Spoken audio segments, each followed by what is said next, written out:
Assalamualaikum warahmatullahi wabarakatuh. Selamat datang teman-teman di podcast Ren, podcast yang ngobrolin kajian keislaman yang kontekstual dan kontemporer. Dan di tanggapan mingguan kali ini ada dua kasus, dua hal yang ingin saya tanggapi. Yang pertama, vonis terhadap Habib Rizik Syihab berupa 8 bulan penjara dan denda 20 juta atas kasus kerumunan di Megamendung Bogor.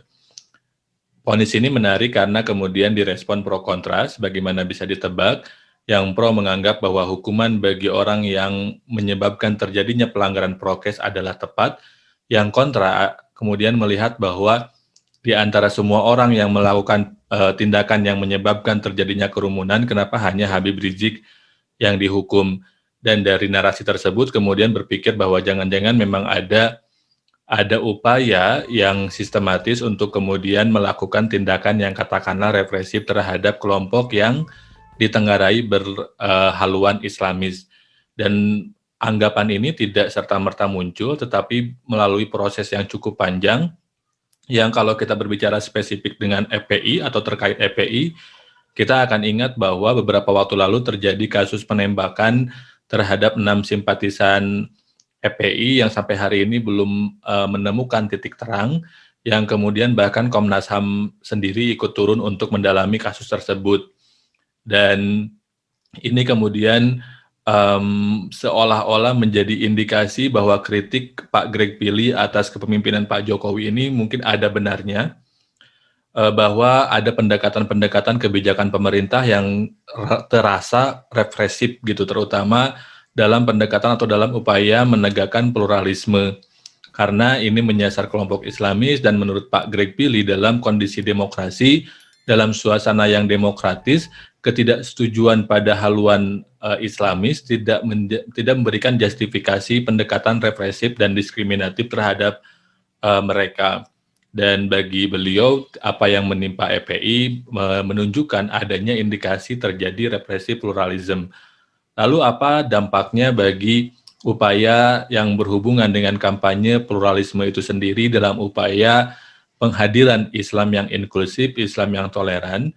Kalau saya melihatnya yang pertama, situasi yang terjadi belakangan akan memberi ruang pada munculnya kontranarasi yang kemudian membuat kampanye deradikalisasi terasa sebagai sebatas justifikasi atau pembenaran atas kebijakan otoritarianistik atau kebijakan yang dianggap otoritarianistik dan represif tadi. Nah, ini akan menyulitkan para tokoh, para pakar, dan NGO yang memang concern untuk menghadirkan kembali Islam yang toleran, untuk menghadirkan kesadaran keberagaman, dan seterusnya. Karena pada akhirnya ketika berbicara soal ekstremisme dan radikalisme, walaupun memang tantangannya ada di luar sana, tapi kemudian akan dilihat jangan-jangan hanya sebatas jargon untuk menutupi pendekatan-pendekatan represif dan otoritarianistik tadi. Dan ini mungkin akan membuat sustainnya persepsi bahwa ada relasi konfliktual antara negara dan Islam, antara negara dan komunitas Muslim, sebagaimana masih adanya persepsi ini akibat masa lalu yang belum selesai kalau saya mengutip dari hasil telaahannya Buya Syafi'i Ma'arif. Dan ini pada akhirnya akan menjadi kontranarasi dan akan mempersulit upaya kampanye moderasi beragama yang hari ini ada atau muncul di dalam RPJMN, karena ada beberapa situasi yang tidak sinkron yang membuat kemudian perjuangan untuk menghadirkan Islam yang moderat atau perjuangan untuk menghadirkan moderasi beragama kelihatannya atau kerasa bagi sebagian orang atau bagi sebagian publik sebagai hanya upaya-upaya politik yang kemudian menggunakan narasi-narasi keagamaan. Yang kedua yang menarik juga yang ingin saya tanggapi adalah narasi yang muncul di sosial media, terutama bahwa Palestina bukan urusan kita, dan ketika bilang bahwa Palestina bukan urusan kita, biasanya kemudian dilanjutkan dengan narasi bahwa yang menjadi urusan kita adalah Indonesia. Beberapa waktu lalu saya menyaksikan perdebatan antara orang-orang yang merasa bahwa UMKM terdampak COVID-19 lebih layak untuk ditolong ketimbang masyarakat di Palestina yang terdampak perlawanan terhadap Israel. Dan dan akhirnya nggak selesai-selesai karena masing-masing orang dengan concern-nya masing-masing hakul yakin pada jalan jihad yang diambil oleh mereka. Yang kedua yang menarik tentang narasi Palestina bukan urusan kita adalah meme yang saya temukan ini yang kemudian menunjukkan bahwa ada kecenderungan terjadinya terjadinya spotlighting hanya pada Palestina, padahal di sisi lain negara-negara Timur Tengah yang mengalami konflik atau yang mengalami kondisi peperangan bukan hanya Palestina. Kalau menurut saya sih mungkin ini bisa jadi ada relasinya dengan bagaimana Palestina memiliki Yerusalem, memiliki Bukit Sinai, memiliki Baitul Maqdis yang itu ada pada narasi kiamat di setidaknya agama Ibrahimiyah, sehingga kemudian ketika terjadi konflik atau perang atau situasi tidak nyaman di Palestina, semua mata tertuju ke sana karena ya itu tadi, karena narasi ini seolah-olah dalam tanda kutip sudah diramalkan begitu. Nah, bagaimana kemudian kita menanggapi narasi bahwa Palestina bukan urusan kita? Menurut saya, tugas kemanusiaan ini tidak bisa hanya dipikul oleh satu orang, tapi kita mesti pikul sama-sama bareng-bareng, dan bahwa setiap concern adalah valid gitu. Daripada kita memperdebatkan yang mana urusan kita dan yang bukan. Kalau misalkan kita punya concern untuk menolong Palestina, ya silahkan.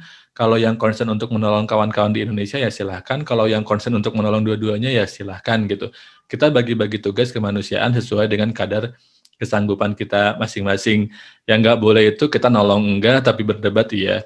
Bahwa memang ada indikasi donasi terhadap Palestina ada yang tidak sampai, yaitu tinggal ditelusuri secara baik dan sesuai jalur hukum, transparansinya, sehingga kemudian tidak menimbulkan gejolak, tidak menimbulkan fitnah, sebagaimana juga yang sedang ramai belakangan ini.